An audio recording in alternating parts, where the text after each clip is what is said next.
Hey everyone, welcome to our guide on Photoshop's color modes. Whether you are designing for print or digital, picking the right mode is crucial. Let's break it down. First, what are color modes? Color modes control how Photoshop creates and displays colors. Each mode is built for specific uses like web graphics or printed posters. You'll find them in the mode menu when starting a project. Beginning off with RGB color mode, that's red, blue and green. It's your go-to for digital work like websites or Instagram posts. It uses additive mixing, combining light to make millions of colors. Since screens use RGB, this mode ensures your colors pop online. And we have CMYK color mode, which is cyan, magenta, yellow and black.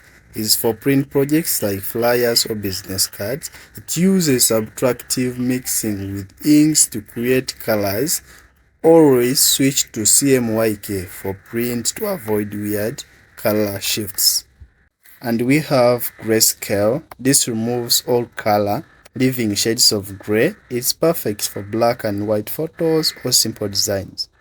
It uses one channel, so files are smaller and great for specific print or artistic. We also have lab and other modes.